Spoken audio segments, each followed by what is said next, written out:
baik, boleh. Kapan nanti Ibu laksanakan? Rencananya insya Allah nanti hari Sabtu saya akan mengadakan sosialisasi tersebut ya. Boleh, nanti kita bilang sama Ibu supaya dapat mengikuti semuanya. Terima kasih Bu. Baik, terima kasih. Assalamualaikum warahmatullahi wabarakatuh. Alhamdulillah, segala puji bagi Allah yang telah memberikan kita nikmat hidup, nikmat iman, dan nikmat Islam, sehingga kita dapat berkumpul di tempat yang berbahagia ini. Saya bersyukur sekali bisa berhadapan langsung untuk sosialisasi budaya positif pendidikan calon guru penggerak yang selama ini saya ikuti, dan selebihnya saya minta dukungan dari bapak-bapak dan ibu-ibu yang ada di sekolah kita di SD Negeri 1 Jangkabiang. Nah, salawat dan salam tak lupa pula saya sampaikan ke pangkuan alam Nabi besar Muhammad SAW, yang mana karena berkat beliaulah kita bisa mengenyam ilmu dari zaman jahiliyah sampai ke zaman yang modern seperti ini. Dan tak lupa pula penghormatan saya kepada Ibu Kepala Sekolah kita, Ibu Nurhayati SPD, dan tak lupa pula penghormatan saya kepada rekan-rekan guru yang ada di SD Negeri 1 Jangkabiang yang kita banggakan ini. Nah, pada kesempatan kali ini saya akan menyampaikan sedikit informasi baru yang saya dapatkan dari pendidikan guru penggerak, yang mana yang perlu diharuskan ya untuk kita ke depan untuk menerapkan di sekolah kita cintai ini. Nah, mengenai sosialisasi budaya positif yang akan saya bagikan dengan bapak-bapak dan ibu-ibu di sini, yaitu bahwa di pendidikan guru penggerak tersebut kami diajarkan berbagai macam banyak sekali ilmu yang mesti harus kita pelajari, walaupun tentang budaya positif. Apa sih budaya positif itu? Yang ibu-ibu tahu, kira-kira apa budaya positif itu? Berarti yang positif, berarti yang bagus-bagus lah ya, yang baik-baik yang perlu kita terapkan untuk anak-anak didik kita ke depan. Sebenarnya dari dulu kita sudah menerapkan itu semua, cuma ada caranya yang berbeda. Nah, nanti di sini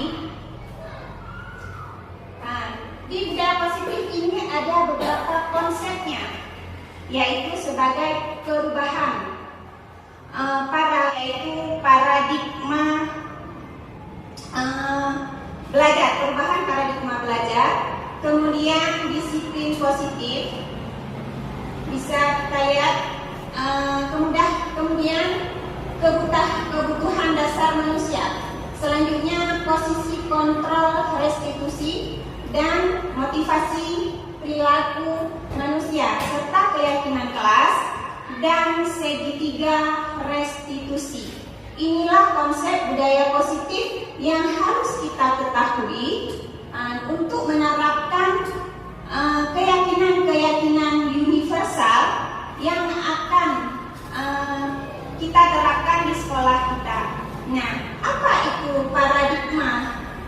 Paradigma baru adalah pembelajaran yang dirancang dengan berdiferensiasi sehingga setiap siswa belajar sesuai dengan kebutuhan dari tahap perkembangannya untuk mewujudkan profil pelajar Pancasila.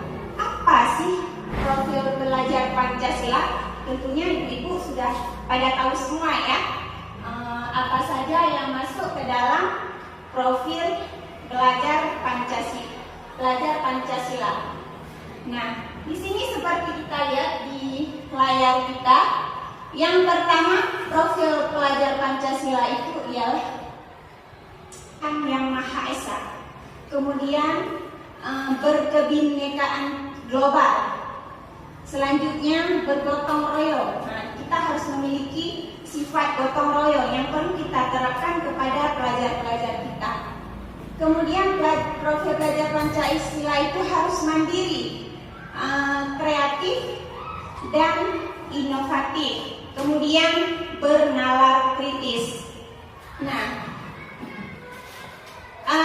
disiplin positif yang perlu kita terapkan yaitu yang bertujuan untuk menciptakan murid yang memiliki disiplin diri sehingga mereka bisa berperilaku sesuai dengan nilai-nilai kebijakan universal dan memiliki motivasi intrinsik bukan ekstrinsik. Nah, kita ketahui bahwa semua kita punya motivasi itu, cuman kadang-kadang motivasi itu harus lahir dari luar dulu. Nah, dari ekstrinsiknya harus ada dorongan dari luar. Nah, di sini di budaya positif ini kita harus mampu menumbuhkan nilai-nilai kebajikan universal itu supaya siswa kita paham bahwa motivasi itu harus lahir dari diri dia dulu, bukan dari dorongan orang lain. Nah, kalau misalnya tumbuhnya dari orang lain dulu, misalnya dorongan dari guru, itu biasanya tidak akan bersifat lama.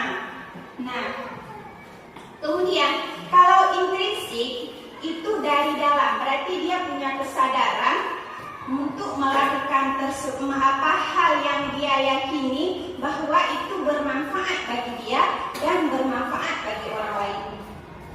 Contoh, misalnya ketika siswa itu berbuat salah, kalau misalnya dorongan dari luar, berarti harus ada orang yang kasih tahu dia bahwa dia harus melakukan sesuatu yang positif. Misalnya, kamu harus minta maaf karena kamu sudah berbuat salah. Berarti kan orang lain yang menyuruh dia. Nah, tapi di sini kita harus menyadarkan siswa bahwa motivasi itu harus lahir dari dalam diri dia.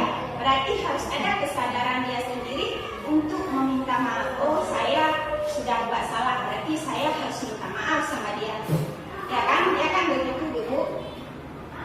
Nah, kemudian dari tujuan ini lahirlah disiplin positif. Karena dia sudah terbiasa, maka dia akan tumbuh dengan sendirinya dari pembiasaan-pembiasaan tersebut.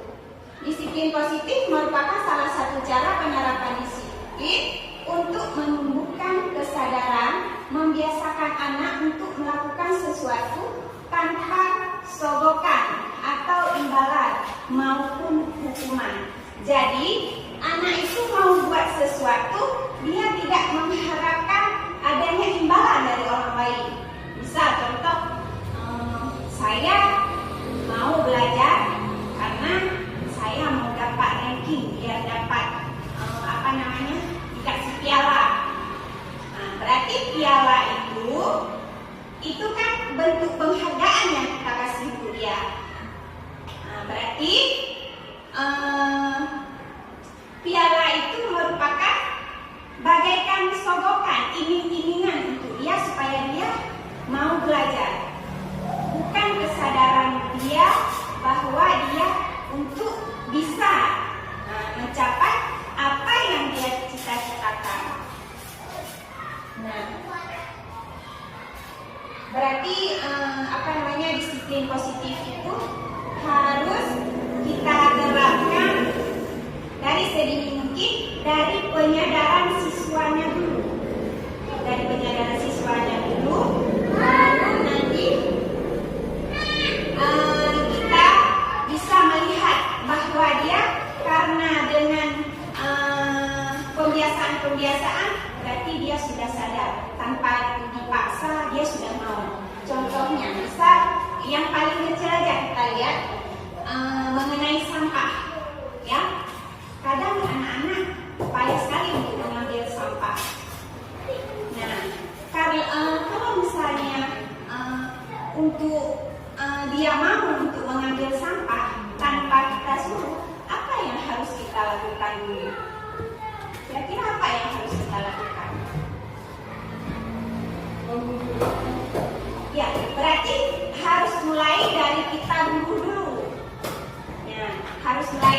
kita dukung dulu.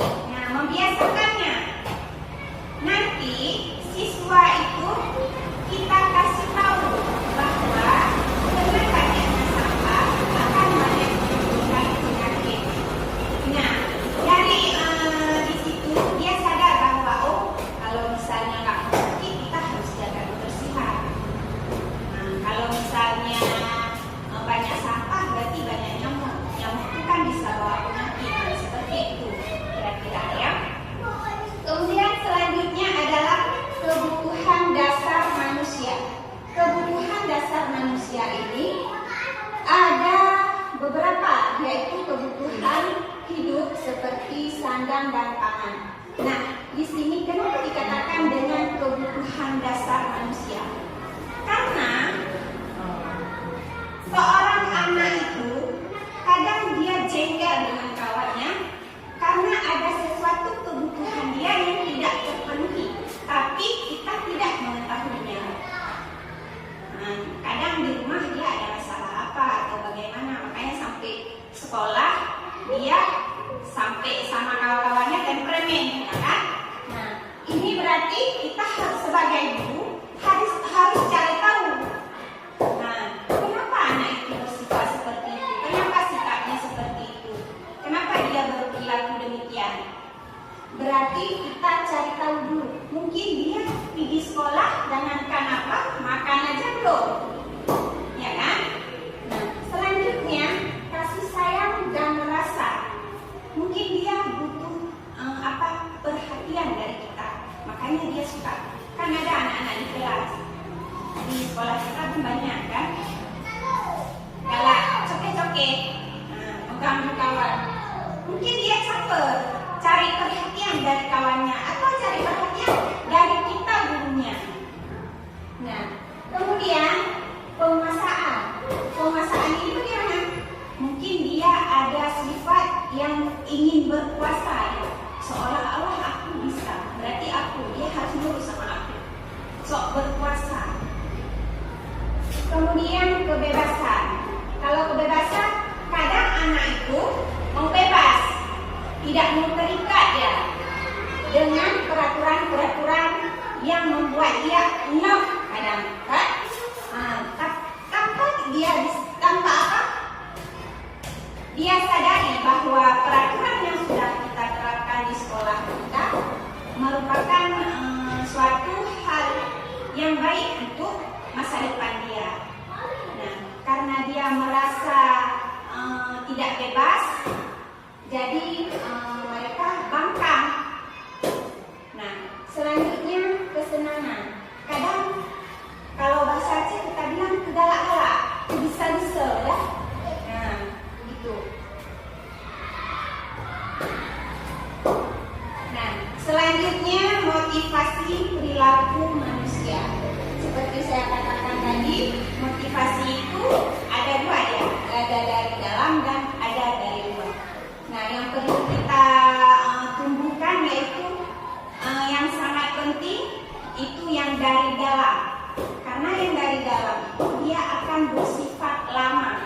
Kalau luar, kalau eksternal atau ekstrinsik itu dia hanya bersifat sementara. Kalau misalnya dia sudah puas, dia udah berhenti. Jadi kan ada anak-anak kadang dari kelas 1 dia dapat ranking 1. Karena selanjutnya kelas 2 karena dia udah merasa dirinya sudah bisa. Kadang dia tidak fokus lagi belajar, sehingga tidak dapat lagi. Mungkin ada pula dorongan dari orang tuanya. Kalau misalnya ini kalau dapat ranking 1 nanti mama berikan ini ya, itu berarti dia ada dikasih iming-iming, baru dia mau. Motivasi perilaku manusia merupakan dorongan yang timbul dari dalam diri secara sadar atau tidak sadar untuk melakukan sesuatu tindakan dengan tujuan tertentu. Motivasinya intrinsik dan ekstrinsik seperti yang saya bilang tadi. Siswa mau melakukan karena mengharapkan penghargaan dari orang lain maupun karena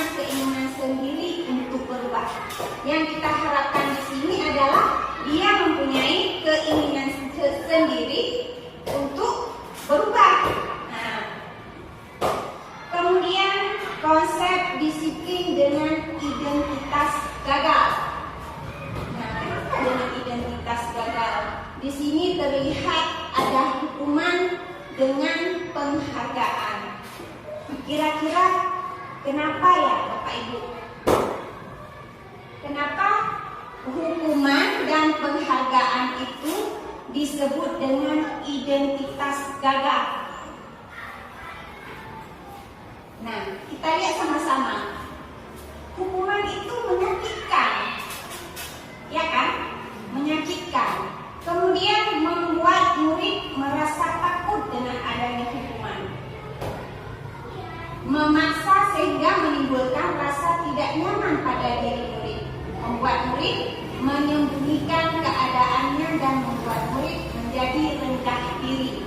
Nah, mungkin karena dengan dia melanggar peraturan sekolah, kita sebagai guru langsung memberikan dia hukuman, ya, sebagai tanda bahwa kita mengira untuk supaya dia patuh, jadi harus kita kasih hukuman. Nah, dengan adanya hukuman tersebut, siswa itu merasa bahwa kadang dia merasa dendam dengan kita.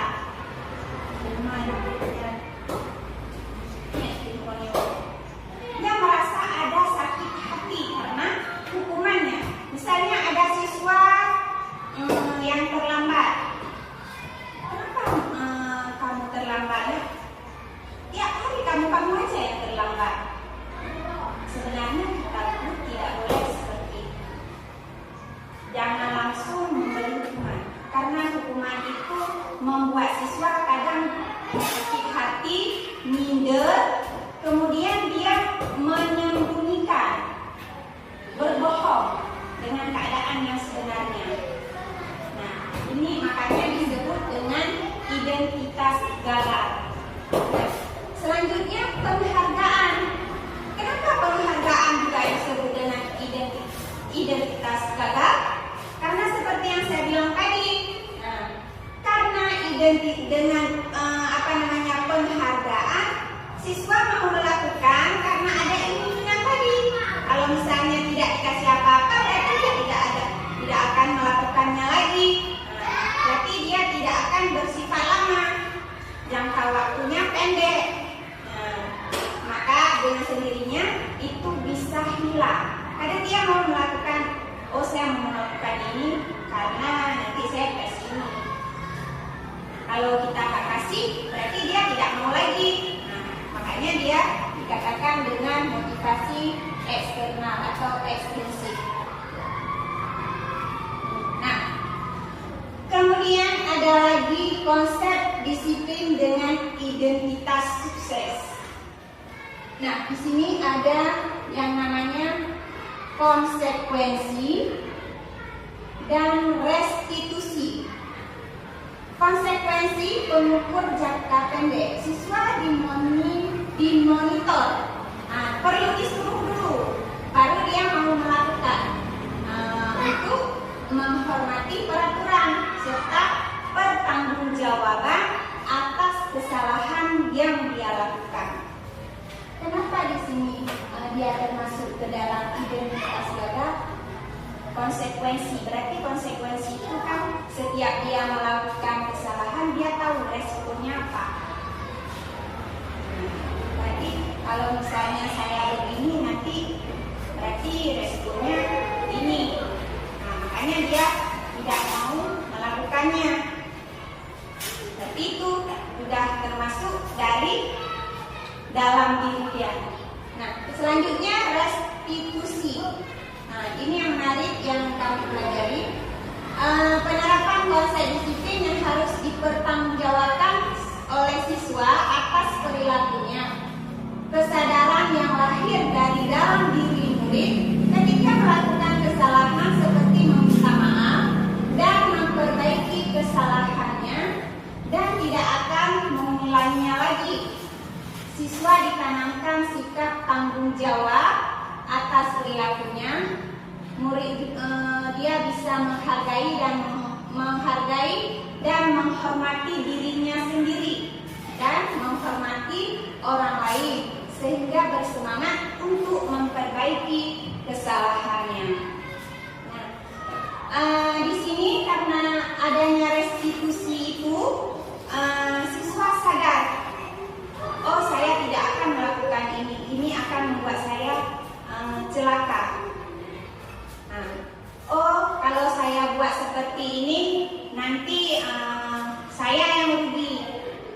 Orang lain yang terluka, saya juga rugi. Jadi saya tidak akan mau melakukan ini. Berarti tumbuh kesadaran dalam diri dia sendiri. Nah, kemudian konsep disiplin di sini adalah pendekatan restitusi, yaitu sebuah cara menanamkan disiplin positif kepada murid. Kemudian apa sih restitusi itu? Kita lihat sama-sama. Restitusi adalah proses menciptakan kondisi bagi murid untuk memperbaiki kesalahannya sehingga mereka bisa kembali pada kelompok mereka dengan karakter yang baik. Nah, berarti di sini kita guru perlu menerapkan restitusi tersebut untuk supaya siswa itu mempunyai kesadaran untuk memperbaiki setiap kesalahan yang dia lakukan supaya tidak merugikan dirinya dan tidak merugikan orang lain. Di sini kita sudah menanamkan sikap tanggung jawab dan komitmen kepada siswa-siswi kita. Nah, apa ciri-cirinya restitusi tersebut? Nah, restitusi tersebut dia bukan menebus kesalahan, namun belajar dari kesalahan. Dia bukan penembus kesalahan, tapi kita mendidik siswa belajar dari kesalahan sebelumnya. Berarti dia harus berusaha memperbaikinya. Nah, kemudian karena adanya usaha, ini akan membuat dia memperbaiki hubungan yang tidak akur tadi dengan siswanya atau dengan siapapun, baik kita gurunya. Nah, kemudian restitusi ini dia bukan bisa tawaran, dia tawaran bukan paksaan. Nah, berarti kita menawarkan kepada siswa, nah kamu ini, kamu harus seperti ini karena ini begini. Pokoknya kita guru harus memberikan pengertian. Jangan kalau misalnya dia berbuat salah langsung kita marah, itu tidak boleh. Ya. Kemudian di sini menuntut untuk melihat dalam diri. Nah, meneropong diri dulu. Nah, misalnya dia apa kelebihan, apa kekurangannya. Itu ada dalam diri kita masing-masing. Kemudian fokus pada karakter bukan tindakan. Nah, di sini pada restitusi ini kita diharapkan bisa membentuk karakter-karakter baik bagi siswa kita. Bukan berfokus pada tindakan apa yang harus kita lakukan. Anak ini keras sekali, apa yang harus kita lakukan? Berarti kita harus ini. Kita tidak perlu keras Bapak Ibu. Kita cuma hanya menyadarkan. Nah, kita dibimbing untuk menyadarkan. Kemudian mencari perubahan dasar yang mendasari tindakan. Kenapa dia melakukan itu? Apa sebabnya? Nah, kita sebagai guru harus cari tahu kenapa dia bersifat seperti itu, kenapa dia melakukan hal yang tidak menyenangkan tersebut. Nah, kemudian mengutamakan dan fokus pada solusi. Kita sebagai guru diminta untuk mencari solusi yang terbaik kepada murid-murid kita yang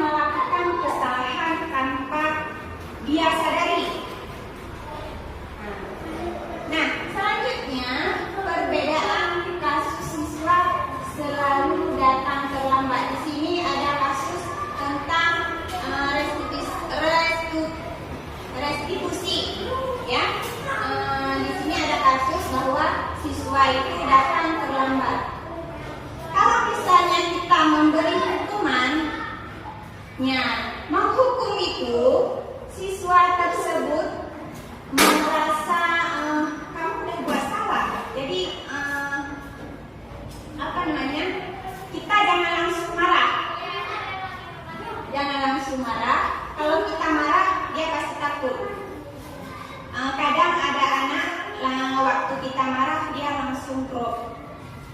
Nah, makanya kita disarankan untuk tidak boleh. Biasanya kalau misalnya anak buat salah, kira-kira kita di posisi mana sekarang ya Bapak Ibu? Yang biasa kita lakukan.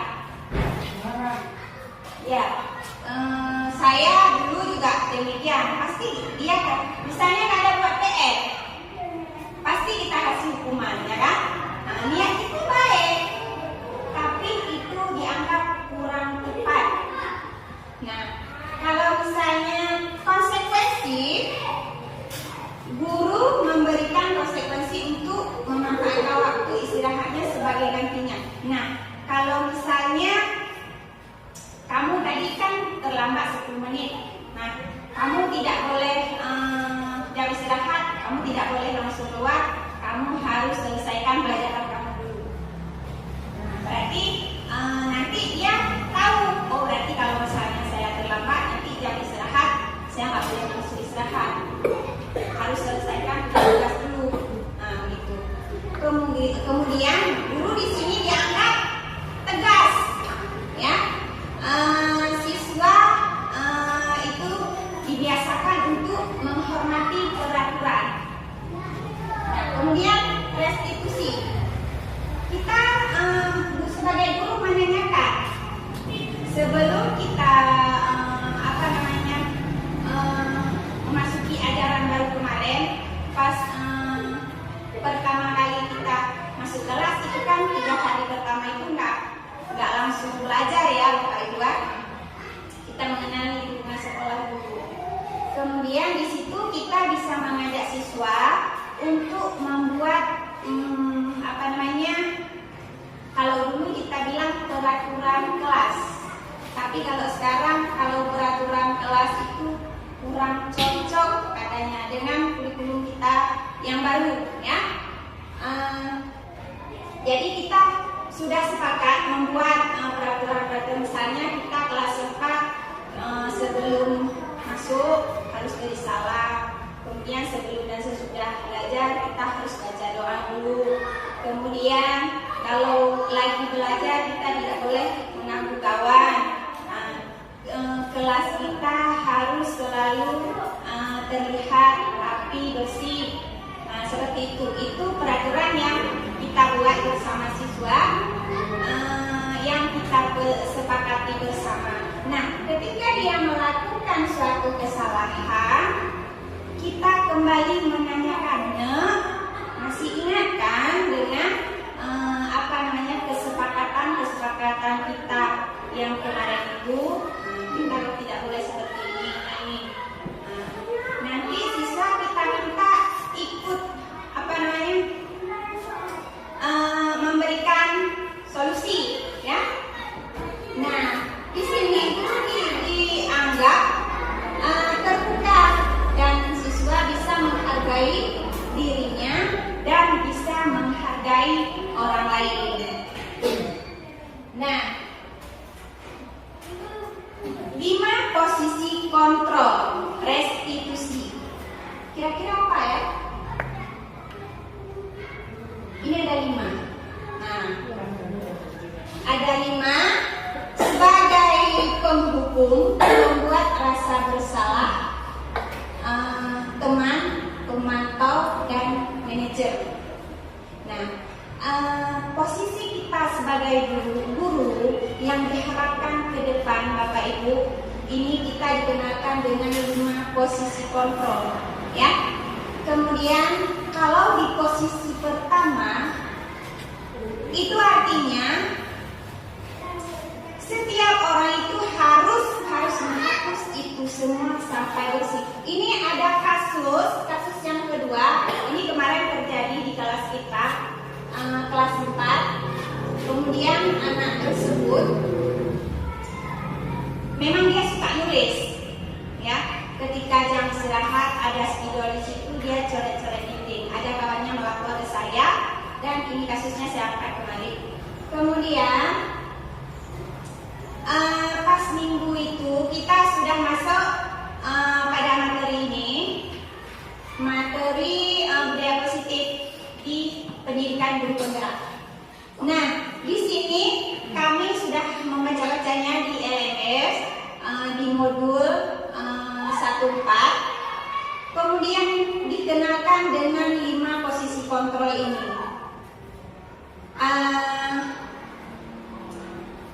Tindakan yang tepat untuk kasus siswa mencoret dinding dengan spidol ini, kalau misalnya kita posisinya,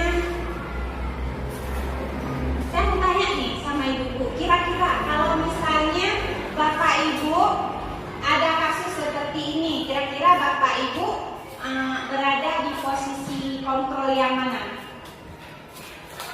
Kira-kira?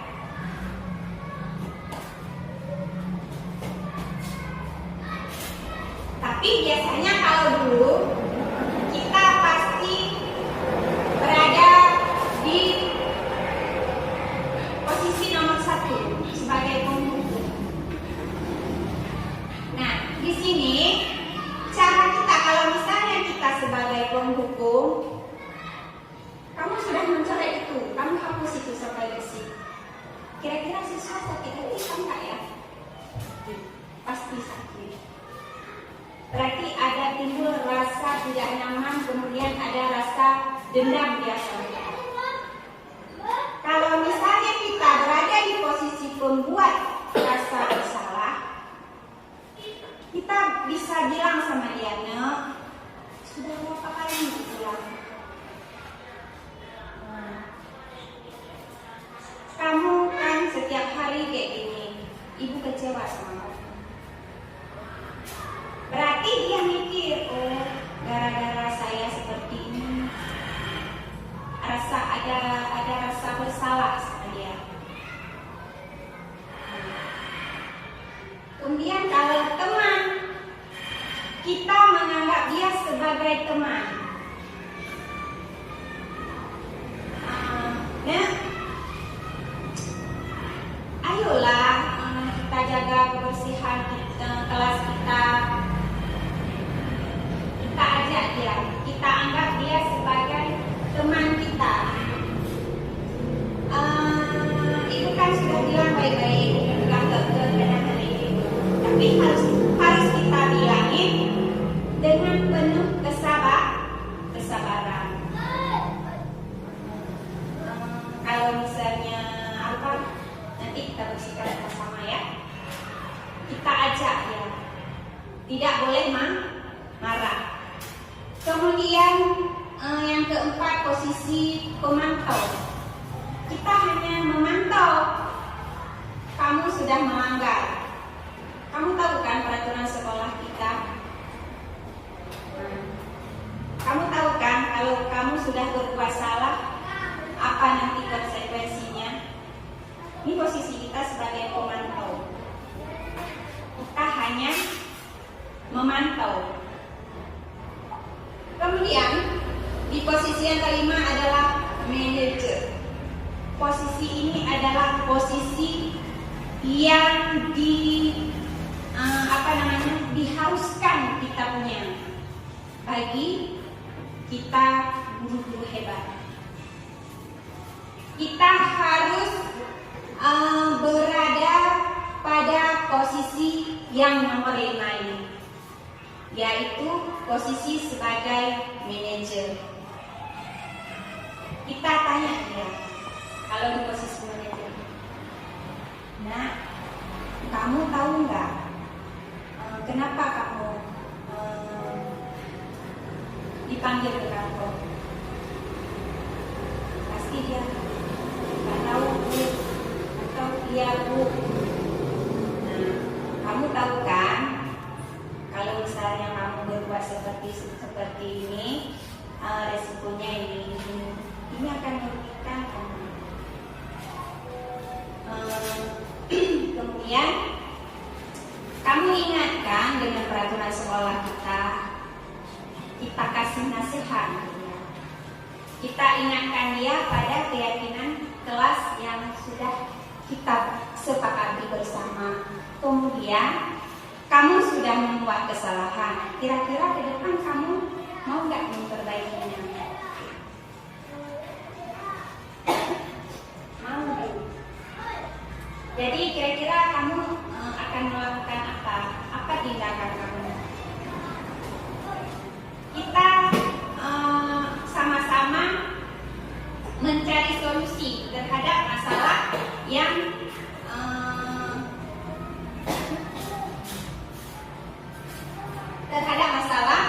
yang dilakukan oleh siswa kita. Jadi di kelima posisi kontrol itu kita sangat diharapkan berada di posisi manajer. Itu minimalnya di posisi pemantau. Yang tiganya lagi usahakan jangan.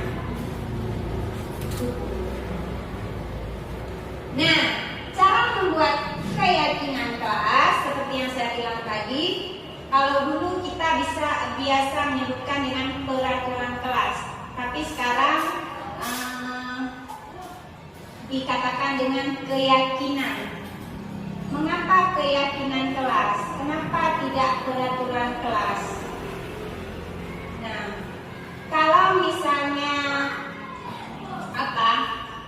peraturan itu ada rasa keterpaksaan, makanya kayaknya tidak indah disebut dengan peraturan. Bukan tidak indah sih, kurang tepat ya.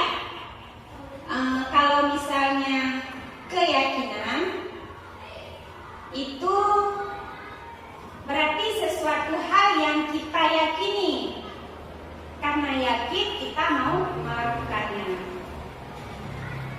tanpa dipaksa oleh orang lain. Kalau misalnya peraturan berarti mau tidak mau kita harus.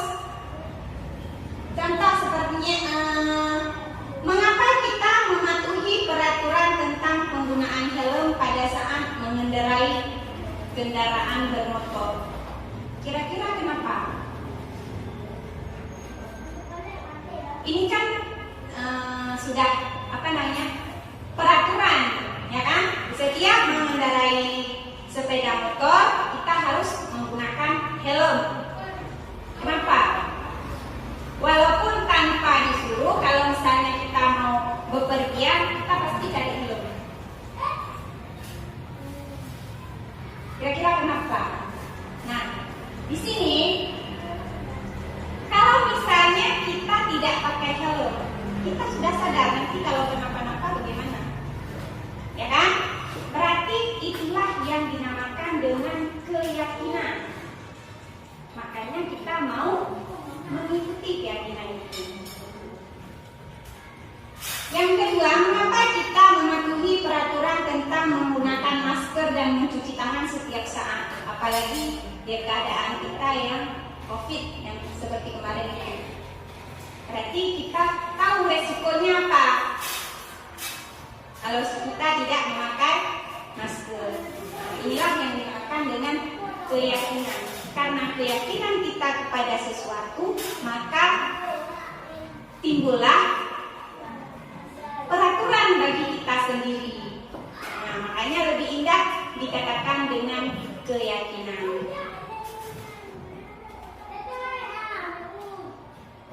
Nah, ini kegiatan saya membuat keyakinan kelas bersama siswa kelas 4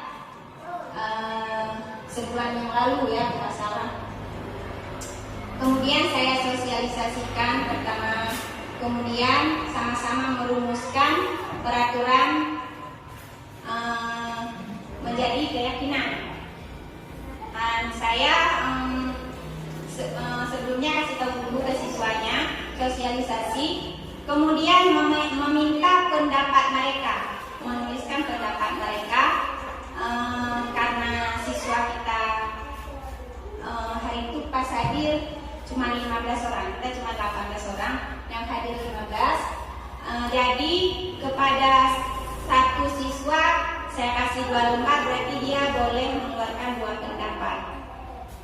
Nah, kemudian setelah dia menuliskan, saya suruh tempelkan di papan tulis.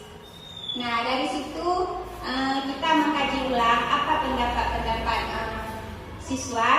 kemudian kita rumuskan bersama-sama menjadi sebuah keyakinan kelas. Nah, kata-katanya untuk merumuskan keyakinan kelas itu harus yang positif. Misalnya, tidak, kayak ada siswa yang bilang tidak boleh lari-lari dalam kelas, tidak boleh memukul kawan. Berarti kita sepakat di situ menanamkan keyakinan seperti berarti kita harus menghargai dan menghormati. Yang dipakai adalah kata-kata positifnya. Kemudian katanya tidak boleh panjang-panjang, harus mudah diingat dan mudah dipahami oleh siswanya. Nah, seperti ini ya Pak Ibu. Cara pembentukan keyakinan kelas, dia lebih abstrak. Kemudian sedikit tidak perlu panjang-panjang karena supaya siswa mudah mengingatnya. Kemarin kan ada yang nulis tidak boleh tunda, kan? Berarti kita harus berkata baik, jujur, dan sopan santun. Itu yang kami sepakati. Kemudian sesuai dengan kondisi kelas kita, agar mudah kita menerapkannya, disesuaikan dengan keadaan kelas kita, dengan keadaan sekolah kita, supaya kita mudah melakukannya. Kemudian semua warga kelas dilibatkan saat membuat, seperti saya bilang tadi. Berarti semua siswa harus terlibat dalam membuat pembentukan keyakinan kelas. Nah, pembentukan keyakinan kelas ini lahir dari segitiga restitusi. Sebelumnya saya sendiri juga nggak pernah dengar apa itu segitiga restitusi. Di sini di segitiga restitusi ini ada 3. Yang pertama, menstabilkan identitas. Yang kedua, validasi tindakan yang salah. Kemudian menanyakan keyakinan kelas. Ini cara kita mengatasi masalah yang tadi Bapak Ibu, sehingga timbullah 5 posisi kontrol itu melalui segitiga restitusi. Nah, kalau menstabilkan identitas, kita melakukan hal yang terbaik yang bisa kita lakukan, hal yang positif yang bisa mampu kita. Kemudian validasi tindakan yang salah. Nah, ketika kita berbuat salah, kita pasti ada alasan. Ketika anak berbuat salah, kita perlu menanyakan, kamu pasti punya alasan kenapa kamu melakukan itu. Itu yang harus kita tanyakan. Ini tahap-tahapnya ya. Kemudian menanyakan keyakinan kelas. Ingatkan dengan peraturan atau keyakinan kelas kita yang telah kita sepakati bersama. Nah, di sini di keyakinan kelas ini akan timbul 2 motivasi, 2 dorongan, yaitu bisa dari dalam dan bisa dari luar. Nah, ini budaya positif yang kita terapkan di sekolah kita. Saya rasa Bapak Ibu pasti semua sudah melakukannya. Ini ada sebuah tindakan saya sebenarnya kegiatan contoh segitiga restitusi yang pernah saya lakukan. Ceritanya seperti saya bilang tadi, anaknya membuat kesalahan, tapi kita tidak boleh langsung menghukum. Nah, kita harus berada di posisi yang kelima tadi, posisi manajer. Kita harus bisa menanyakan apa, kemudian bagaimana, apa tindakan dia untuk menebus kesalahannya. Ini di posisi manajer. Nah, sampai di sini hanya ini saja yang dapat saya sampaikan mengenai sosialisasi budaya positif yang akan kita terapkan bersama-sama di sekolah kita bersama ibu guru hebat yang saya banggakan, dan saya akan mulai pendidikan ini. Saya mengharapkan dukungan dan bimbingan dari bapak-bapak, ibu-ibu yang ada di sini. Nah, selanjutnya kita ada sesi tanya jawab, misalnya apa yang ada yang tidak ibu pahami dari penjelasan saya tadi, kita akan jawab sama-sama. Ada Bu pertanyaan tentang yang saya jelaskan tadi? Mungkin ada yang mengajari ibu. Sudah jelas nih. Apa mengenai restitusi? Sebenarnya kita sudah melakukannya, cuman kita tidak tahu namanya. Oh, padahal kita sudah pernah melakukan itu semua, cuman namanya aja yang berbeda. Ada yang perlu ditanyakan Bapak Ibu? Pak Anwar? Oke, kalau begitu saya ucapkan banyak terima kasih kepada rekan-rekan guru semuanya. Kalau misalnya ada apa kesalahan saya waktu menjelaskan tadi, saya mohon maaf. Nanti kalau ada Pak Jufri, InsyaAllah masih belum ada ini. kalau begitu saya akhiri. Wabarakatuh. Waalaikumsalam.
Warahmatullahi wabarakatuh. Saya Widya Merista, rekan guru dari Ibu Hayatun Wardani, SD Negeri 1 Jangkabuya.